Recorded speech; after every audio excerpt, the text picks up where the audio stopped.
Live here from Glens Falls, New York. Tape coverage of the terrific featherweight championship fight between Barry McGuigan and Steve Cruz that took place a month ago. But first, the biggest story in sports this weekend unfolds in a federal district courthouse in Lower Manhattan in New York City. With your expertise on antitrust law, we will keep you up to date here at ABC Sports as to what happens in that case, and we'll be back live to Glens Falls after this. Oakland A's on EBC's Monday Night Baseball. Jim Lampley live in Glens Falls, New York. Marvis Frazier, despite his 1983 one-round knockout loss to then-champion Larry Holmes, remains a marketable name in the heavyweight division. But here, the spotlight falls most directly on 20-year-old Mike Tyson, whose public appeal grows every time he fights. Here now is a quick update on what has happened with Tyson since his string of 19 straight knockouts ended with a 10-round decision over James Tillis on Wide World of Sports. Since last we saw Mike Tyson here on ABC Sports in May, he's added 4 more wins to his record. In his first fight after the Tillis decision, Mitch Green again took Mike the distance, but Tyson dominated throughout. And in his next fight against Reggie Gross in June, Mike showed the ability to take a punch, absorbing this uppercut before coming back seconds later to end the fight with a left hook. His knockout streak began anew and continued with a one-round dismantling of William Hosea, a 2-minute, 3-second fight. And in his last fight, Mike brought his win streak to 24 with a knockout of Lorenzo Boyd. A stiff uppercut ended matters in the second round. On his present schedule, Tyson fights more often than any other current boxer with status and marketability. Is it better to learn in the gym or in the ring? Boxing figures are divided. I don't think he sufficiently has time to really get into the gym and learn. You can say, look, I can put him in with a stiff at each fight, and in the gym I can bring in and pay good sparring partners with different styles, a runner, a slugger, a grabber, a holder, stuff like that, understand? Well, where has he really got the time for that there if you're fighting him every 2 weeks? People today don't understand that the way human beings are structured, whether you fight or a brain surgeon or play the piano or throw rocks at a telephone pole, no matter what you're good at, if you do it once every 4 months, you're not going to be as good as if you do it once a week. It's the way human beings are structured. The fighters Jacobs refers to include great featherweight champion Willie Pep, who fought 32 times in his first 16 months as a pro. Homicide Henry Armstrong, who once defended his welterweight title 5 times in 1 month. And Joe Louis, who defended his heavyweight crown more than any other fighter in the division's history. Tyson believes the schedule the late Customato wanted for him is the one which will work best as he seeks the goal of winning the heavyweight crown. It keeps my mind occupied on my business, and I'm not off my job much. I'm not out in the street. I'm not running around, not hanging out with the guys as much and the girls. So my mind is preoccupied on my work, and it keeps me as sharp as possible. As many times as I fight, I become more immune to walking and being an announcer in front of a great deal of audience and everything. And as of now, it's becoming, like I say, an easy job. Like every day I'm used to coming in front of 10,000 people, 20,000 people. I'm like, hi, they're all my friends. The late and legendary trainer Customato was the only real father figure Mike Tyson ever knew. Marvis Frazier's father, ever present in his life, is one of the most famous names in heavyweight boxing. It was called the fight of the century. March 8, 1971, Joe Frazier knocked down Muhammad Ali in the 15th round on his way to a unanimous decision to retain his heavyweight crown. Joe's long since retired and now trains fighters here in his own gym in Philadelphia.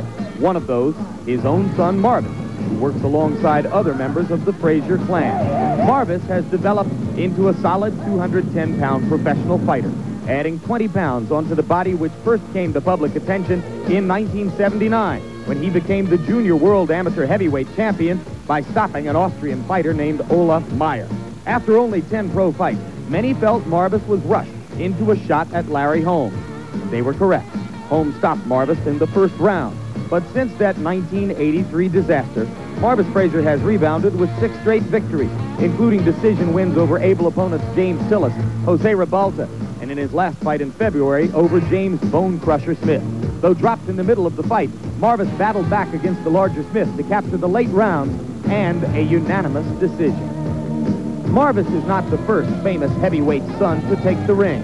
There have been others with names like Fitzsimmons, Walcott, and Bear, all failures. But Marvis feels this union has proved beneficial in his case. When you have a father training you, there's that tense emotion that you're always trying to do the best for your father. But then on the other hand, you know, you always have that encouragement to keep you going when times seem kind of hard for you.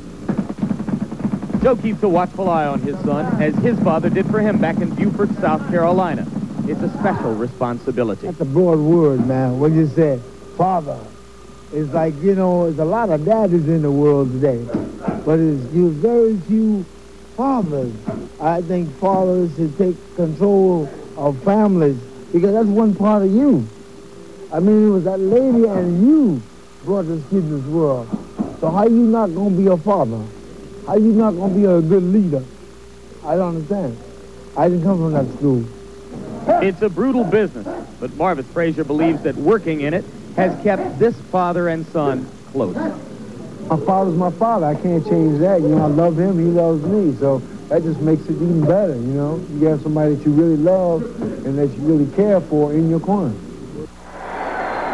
And there is a live look at Marvis Frazier, who has just entered the ring here in the Glens Falls Civic Center.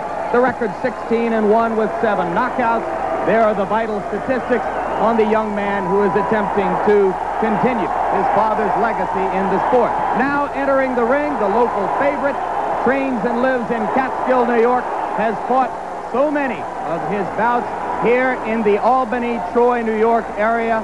Mike Tyson entering as the warrior, the characteristic no socks, no robe look. We'll be back to begin this fight right after these messages. Roasted almonds, these are some of the... Back live in the Glens Falls Civic Center, Jim Lampley, and now I'm joined by our ABC Sports boxing expert, Alex Wallow. Alex, how do you see the fight? Jim, in my opinion, it is not a matter of if Mike Tyson knocks out Marvis Frazier, but it's just a matter of when. I don't think Marvis is overmatched in this fight because of a lack of talent. Since being knocked out by Larry Holmes, he has reestablished himself as a heavyweight to be contended with wins we saw earlier over the likes of Quick Tillis and Bone Crusher Smith. He can fight. The reason I and a lot of other people don't think he can win against Tyson is the fact that his style is made to order for Mike. Like his father, Marvis relies on pressure and stamina and intensity to beat an opponent, but that aggressiveness is just perfect for a bomber like Mike Tyson. Remember, as great as Joe Frazier was, when he faced a tremendous power man like George Foreman, he got bounced around the ring like a rubber ball. His pressure style was suicidal against Foreman, and I think that's the case here today with Marvis and Mike Tyson. As an amateur, Marvis did show ability as a boxer, and he does have that tremendous heart of a Frazier. And there are people who think that if Marvis can move and survive the early rounds, Mike Tyson will get tired and frustrated as he did against Quick Tillis. But Tyson is now confident in his ability to go 10 rounds when he saw against Mitch Keenan. I don't see that as a problem. All right, very quickly, let's look at the tail of the tape. You will see that Frazier has a reach advantage of about 6 inches, which will probably be nullified if he comes forward toward Tyson, as we expect him to do. Round 1 is about to begin. The referee is Joe Cortez. In New York State, scoring is done by 3 judges. The referee does not scoring on the round system, supplemental 4-point scoring system if the rounds wind up even, and the 3 knockdown rule is in effect. Tyson comes out slugging. He comes out smoking like Marvis's father, Joe. Marvis must move or we're going to be out of here very, very quickly. Uppercut, and Marvis is hurt. Frazier is down. Joe Cortez moves in to have a look, and he's going to stop the fight. It did not last 20 seconds. Tyson goes over to take a look at Marvis Frazier, obviously quite concerned. A terrific uppercut. The same punch with which Tyson knocked out Jesse Ferguson the first time you saw him here on ABC Sports. Watch the uppercut, the right uppercut. We're going to show it to you in just a moment. Right now, there is Jim Jacobs, yes. Co-manager of Mike Tyson talking to him. 30-second knockout sensation. Watch the right hand of Mike Tyson. Marvis in the corner and trapped. There it was. just clipped him right on the chin. The left was unnecessary. Marvis is badly hurt at this point. Uppercut again, and there Marvis is out on his feet. Everything after this is just incidental. The Frazier camp had expressed confidence before the bout. You wonder if they truly believe that Marvis could handle this kind of an attack. You see that stiff left hand, that jab that Mike has not shown too much. The jab backed Marvis up into the corner. A second jab kept him there for those right uppercuts.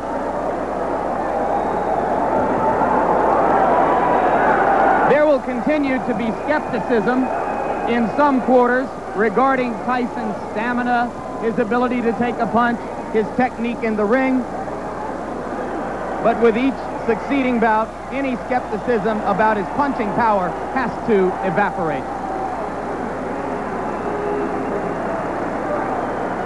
And the good news is I believe Marvis Frazier is standing up. There's a big crowd in that corner of the ring. Mike Tyson is going back over there now. We'll take another look live at what is happening in the ring after you finish seeing this third replay of the very quick knockout. As ring announcer Paul LaFleur announces the knockout, Mike Tyson gives his respects to Marvis Frazier. We'll be back with an interview after this. Mercury,